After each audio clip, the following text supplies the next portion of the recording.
بسم اللہ الرحمن الرحیم، الصلاۃ والسلام علیکم یا سیدی یا رسول اللہ یا سیدی یا حبیب اللہ، الصلاۃ والسلام علیکم یا سیدی یا رسول اللہ وعلی آلک و اصحابک یا سیدی یا حبیب اللہ۔ آج جو موضوع ہے، جب تم ملاقات کسی سے کرو تو آپس میں سلام کرو، تو فرمایا کہ تم سلام کرو گے تو سلامتی اس پر نازل ہوگی، تو اس کی برکت سے اللہ تبارک و تعالیٰ تم پر بھی رحمت نازل فرمائے گا۔ اب یہ دیکھیں، اب اس کے اوپر کہا گیا ہے کہ جب تم سلام کرو گے تو اللہ تبارک و تعالیٰ تم پر بھی رحمت نازل فرمائے گا۔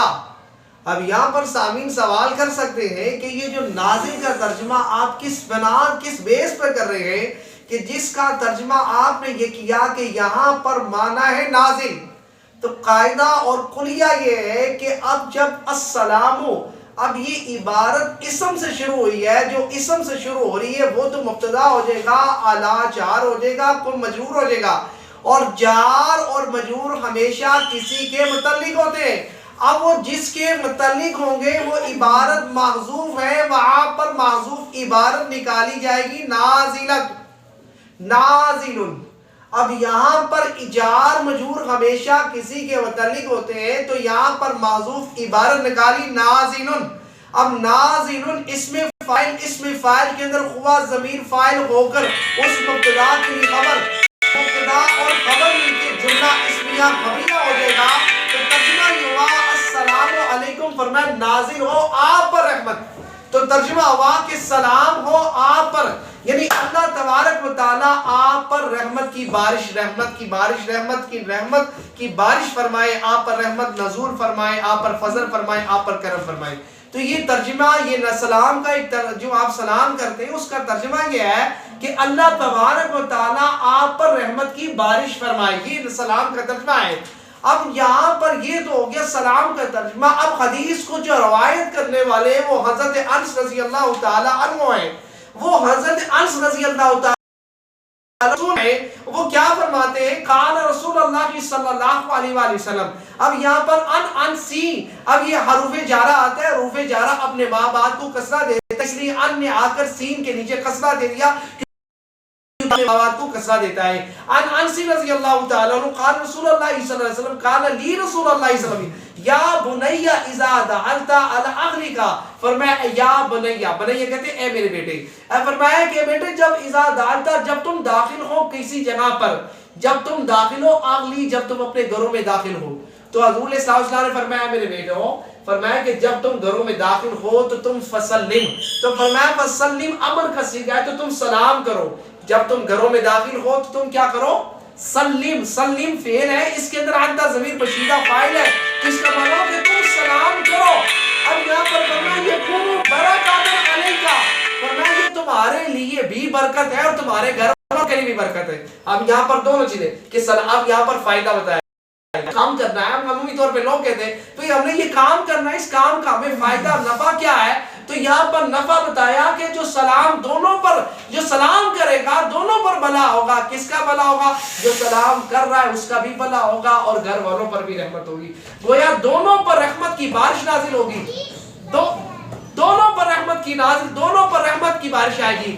جو سلام کر رہا ہے اس پر بھی رحمت ہوگی، اور جو سلام کا جواب دے رہا ہے اور جو گھر والوں ہیں ان پر بھی اللہ تبارک و تعالیٰ رحمت کی بارش کی نازل فرمائے گا۔ اب یہ حدیث جو ہے، یہ حدیث سیاہ ستہ کی حدیث میں سے ترمذی شریف کی حدیث ہے، اور ترمذی شریف جو سیاہ ستہ میں سے بخاری مسلم اور ترمذی شریف، یہ سیاہ ستہ میں سے ایک حدیث ہے۔ امام ترمذی اور امام ترمذی شریف فرماتے ہیں کہ یہ حدیث ھذا حدیث حسن بھی اور صحیح بھی ہے۔ اب سامعین، جب امام ترمذی شریف فرماتے ہیں حسن بھی ہے، اور جہاں پر وہ حدیث حسن صحیح دو لفظ کا لفظ استعمال کرتے ہیں، تو اس کا مطلب ہوتا ہے کہ ایک سند کے اعتبار سے یہ صحیح بھی ہے، دوسری اعتبار سے یہ حسن بھی ہے۔ اب یہ اسماء رجال کی بحث ہے، یہ میرا موضوع نہیں ہے، لیکن الغرض کہنے کا یہ ہے کہ یہ دونوں اعتبار سے حسن بھی ہے اور صحیح بھی ہے، یہ دونوں جانبین سے یہ حدیث ہے۔ اب حدیث دوسرے پر حضرت انس رضی اللہ تعالیٰ عنہ سے روایت ہے، وہ کیا فرماتے ہیں، انا مرو، فرمایا مرو، یہ فرمایا باب تفعیل سے ہے یہ، تو فرمایا کہ جب حضور علیہ السلام کا گزر ہوا، جب آقا علیہ السلام کا گزر ہوا سبیان ہی، اب یہاں پر سبیان فرمایا بچوں سے حضور علیہ السلام کا گزر ہوا، انہو بے شک حروف مشبہ بالفعل ہے، تو اس کا معنی ہوا کہ جب نبی کریم صلی اللہ علیہ وسلم کا بچوں سے گزر ہوا تو وسلم علیہ، تو حضور علیہ السلام نے ان کو سلام کیا۔ تو اب یہاں پر دو چیزیں بتائی گئی ہے کہ گویا اگر آپ کسی محفل میں جا رہے ہو، ہمارے ہاں میں یہ ہوتا ہے کہ بھئی میں بڑا ہوں اور میں سلام کروں، میں سلام میں پہل کروں، میری شان شیان نہیں ہے، یا میں اتنا بڑا عالم ہوں یا میں بڑا ہوں، میرا منصب زیادہ ہے، میں سلام میں پہل کروں۔ تو حضور علیہ السلام کا حدیث کے اندر فرمایا، اب یہاں پر حروف مشبہ کے ذات ہے، اور حروف مشبہ جو ہوتا ہے وہ جملے کے اندر تقیید کا معنی پیدا کرتا ہے۔ تو بات یوں بھی ہو سکتی تھی، عبارت یوں بھی آ سکتی مرا، تو مرا سے بعد بھی جملہ آ سکتی، لیکن مرا کے سہلے حروف مشبہ آیا، اور حروف مشبہ جو ہوتا ہے وہ فرمایا انہو، فرمایا اب یہاں پر فرمایا انہو، اب یہ انہ حروف مشبہ بالفعل کے ساتھ تقیید کے ساتھ فرمایا گیا کہ بے شک حضور علیہ السلام کا مرا گزر ہوا، اعلیٰ سے یعنی بچوں سے حضور علیہ السلام کا گزر ہوا۔ تو حضور علیہ السلام نے کیا فرمایا؟ فسلم، اور یہاں پر فرمایا حضور علیہ السلام نے کو سلام کیا۔ تو گویا یہ نہیں ہے کہ آپ کسی بچوں سے گزر ہوا تو آپ کہ جی میں بڑا ہوں اور اتنے چھوٹے اور میں ان سے سلام میں پہل کروں، آپ کا مقام معاذاللہ نبی سے زیادہ نہیں ہے۔ جب نبی کریم صلی اللہ علیہ وسلم کی ذات پاک بچوں سے حضور علیہ السلام نے ان سے سلام سے پہل کی ہے، تو پھر اس کا مطلب یہ کہ یہ پہل کرنے میں عنایت نہیں ہے، یہ غرور اور تکبر ہے کہ میں سلام کروں۔ فرمایا جو سلام کرتا ہے اللہ تعالیٰ جو پہلے سلام کرتا ہے اس پر زیادہ رحمت نازل ہوتی ہے۔ اور فرمایا کہ علیہا، اور حضور علیہ السلام نے اس کو سلام کیا۔ تو حضرت انس رضی اللہ عنہ فرماتے ہیں کہ کان رسول اللہ صلی اللہ علیہ وسلم یفعل، فرمایا کہ میرا حضور علیہ السلام کا یہی طریقہ مبارک تھا کہ جب حضور علیہ السلام کا گزر ہوتا تو حضور علیہ السلام ان کو سلام فرمایا کرتے تھے۔ تو یہ طریقہ حدیث پاک کے اندر ثابت ہے۔ آخری بات اس کے بعد دعا الفرما، حضور علیہ السلام کا فرمانے عالی شان ہے۔ حضرت ابو ہریرہ رضی اللہ تعالیٰ عنہ سے روایت ہے، حضور علیہ السلام کا حدیث کو روایت کرنے والے حضرت ابو ہریرہ رضی اللہ تعالیٰ عنہ ہے۔ اور حضور علیہ السلام نے فرمایا کہ جب انسان اذا ماتا، فرمایا جب انسان اس دنیا سے چلا جاتا ہے تو اس کے انقطاع، اس کے نامہ اعمال جو ہوتے ہیں منقطع ہو جاتے ہیں، یعنی نامہ اعمال کا رجسٹر جو ہوتا ہے وہ بند ہو جاتا ہے۔ لیکن تین چیزیں ایسی ہیں جو مرنے کے بعد بھی اس کے نامہ اعمال میں اس کا کھاتہ بند نہیں ہوتا۔ فرمایا نمبر 1 او علم ینفع، فرمایا اگر کسی نے اس کو علم نافع دیا ہو، اگر کسی نے اس کو قرآن و حدیث کی تعلیم دی ہو اور وہ دنیا سے جا چکا ہے، جب بھی وہ قرآن پڑھے گا اس کے شاگرد جب بھی قرآن پڑھیں گے قبر میں اس کو بھی ثواب پہنچتا رہے گا۔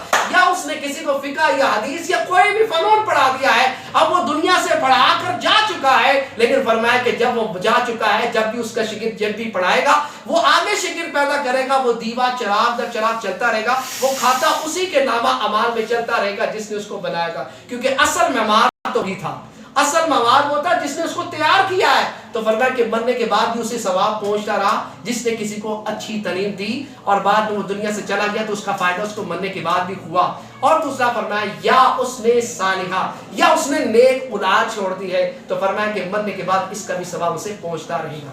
نیک اولاد چھوڑ دی ہے، وہ قرآن پڑھائے گی، وہ حدیث پڑھائے گی، وہ فقہ پڑھائے گی، یا وہ نماز یا تہجد گزار ہے، وہ دنیا سے جا چکا ہے، لیکن فرمایا اولاد تو اس کی ہے، جو اس کی اولاد زمین پر اللہ کا نام لے، جو اللہ کے نام رحمان و رحیم لے، تو فرمایا کہ اللہ تبارک و تعالیٰ فرماتا ہے مجھے وہ جو زمین پر میرا نام لے رہا ہے، میں رحمان ہوں، تو مجھے خیال آتی ہے کہ میں زمین کے اندر اس کی والدہ یا اس کے والد ہوں، کیونکہ اس کا بیٹا زمین پر مجھے کہہ رہا ہے تو رحمان ہے، تو پھر اللہ تعالیٰ اس پر بھی رحمت کی نازل فرما دیتا ہے۔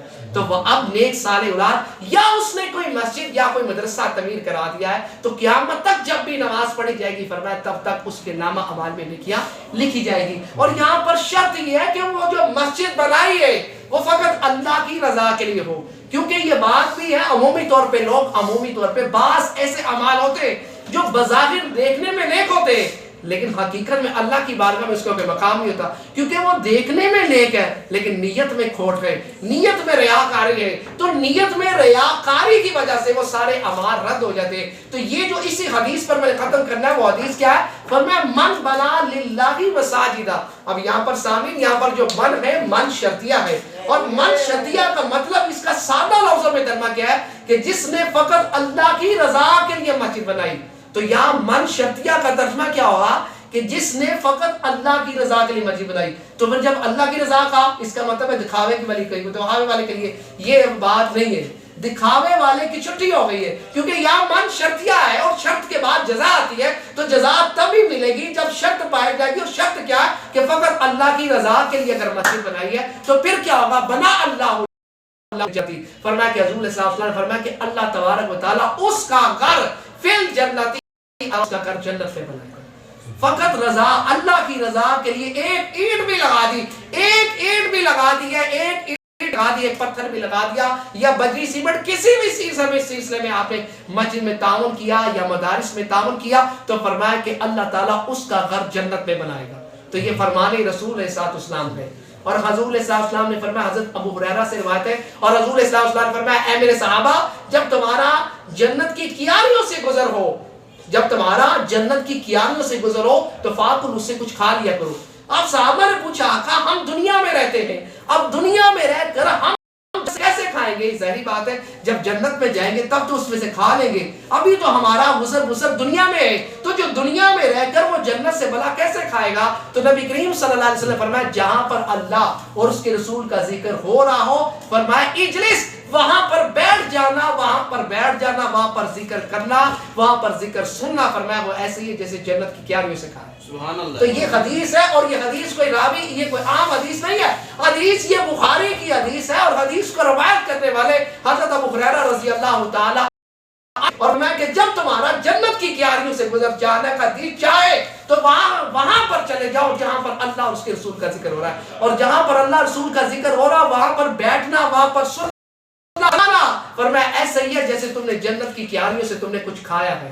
تو اب جو دنیا میں رہ کر جنت کی کیاریوں سے کھاتا ہے تو اللہ تبارک و تعالیٰ ہمیشہ میری فرمت جنت کی کیاریوں میں سے سعادت. تو یہ حدیث پاک تھی. اللہ تعالیٰ حضور کے نعمت پاک صد کا دونوں جو ہمیں کامیابی عطا فرمائے. اللہ فضل فرمائے. صلی اللہ علی محمد. درود پڑھیے. صلاۃ والسلام علیک یا سیدی رسول اللہ وعلی آلہ وصحبہ یا سیدی حبیب اللہ. الصلاۃ والسلام علیک یا سیدی رسول اللہ وعلی آلہ وصحبہ یا حبیب اللہ. الصلاۃ والسلام علیک یا سیدی رسول اللہ وعلی آلہ وصحبہ یا سیدی حبیب اللہ.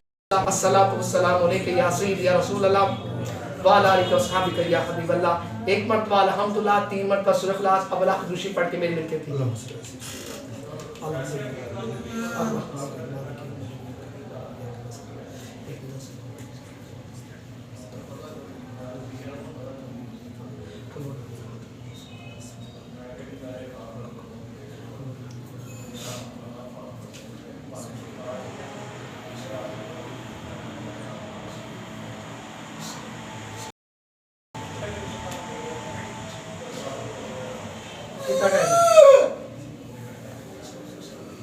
نعت ہو گیا.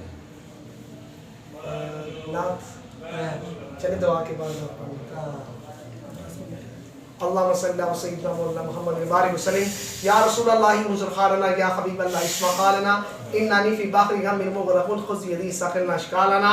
اللہم انی علی ذکرک و شکرک و حسن عبادتک. اللہم انی اسألک علما نافع طیبا حلالا مبارکا طیبا عملا متقبلا.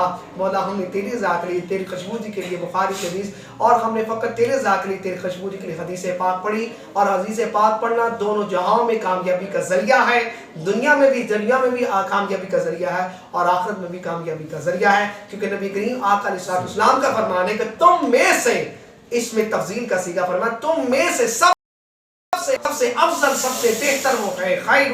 فرمایا جو قرآن سیکھتا ہے اور سکھاتا ہے، یہ فقط تیری ذات، تیری قربت، تیری چاہت، تیری قربت کے لیے ہم نے یہ پڑھا ہے. اپنی بارگاہ میں قبول. ہاں اس کا ثواب ہمارے پڑھنے کے مطابق نہیں بلکہ اپنے شان شیان کے مطابق اس کا ثواب عطا فرما. تو نے اپنی شان کریم کا مولا اس کا ثواب عطا فرما. بتقاض بشریت مولا کوئی شدت کو غلطی ہو مولا معاف فرما کر. مولا اپنے ہمارے پڑھنے کے مطابق نہیں بلکہ اپنی شان شیان کے مطابق اس کا ثواب عطا فرما. اس کا ثواب نبی کریم صلی اللہ علیہ وسلم کو توفتاً خدیتاً عاجزاً پیش کیا، قبول و منظور فرما. حضور علیہ السلام کے والد حضرت عبداللہ، حضور علیہ السلام کی والدہ حضرت آمنہ طیبہ طاہرہ کو توفتاً خدیتاً پیش کیا، قبول و منظور فرما.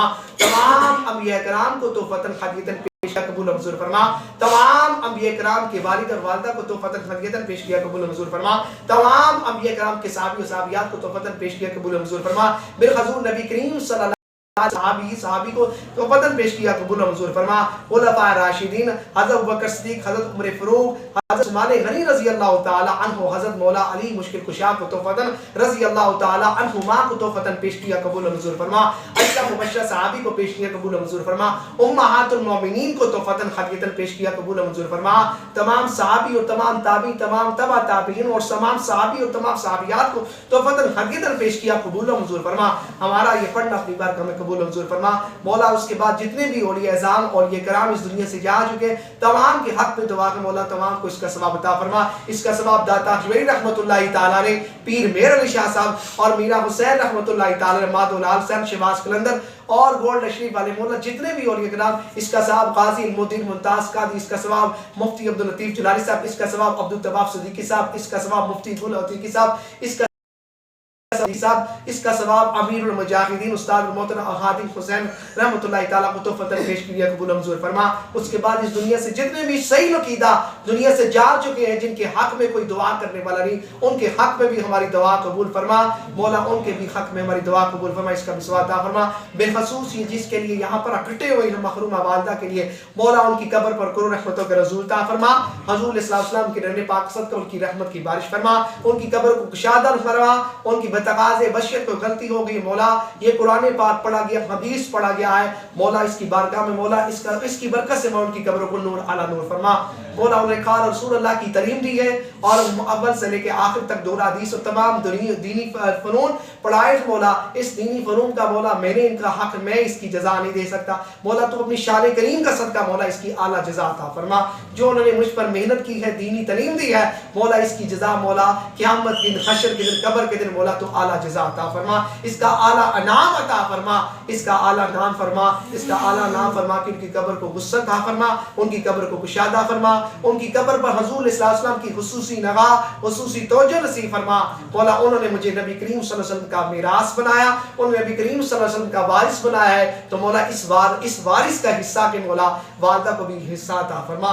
اس وراثت میں مولا ان کو، میری والدہ کو بھی حصہ عطا فرما، کیونکہ انہوں نے مجھے وارث بنایا ہے. اس وراثت کا فضل کرم مولا والدہ کو بھی عطا فرما، فضل فرما، رحم فرما. مولا حضور علیہ السلام کے وسیلہ جمیلہ سے حضور علیہ السلام کی رکوع سجود اور آقا علیہ السلام کی رکوع سجود کا واسطہ، حضور علیہ السلام کی زلف ان کی قبروں پر کرو رحمتوں کا نزول عطا فرما. حضور علیہ السلام کی نورانی چادر کا واسطہ، حضور علیہ السلام کے رکوع سجود کا واسطہ، حضور علیہ السلام کے نورانی قیاموں کا واسطہ، حضور علیہ السلام کی مزمت والی چادر کا واسطہ، حضور علیہ السلام کے بدوہاں مقرے کا واسطہ، حضور علیہ السلام یا المزمل یا المدثر کا واسطہ، لا اقسم بہذا البلد کا واسطہ، حضور علیہ السلام کے پیاری پیاری میٹھی میٹھی زلفوں کا واسطہ، میٹھے والے محمد مصطفیٰ کا واسطہ، میٹھے والے اس محمد کا واسطہ، دو شانے والی دو میموں کا واسطہ، شانوں والے دو میموں کا واسطہ. فضل فرما، رحم فرما، نیک خان مولا کی عطا فرما، فضل فرما، رحم فرما، کرم فرما.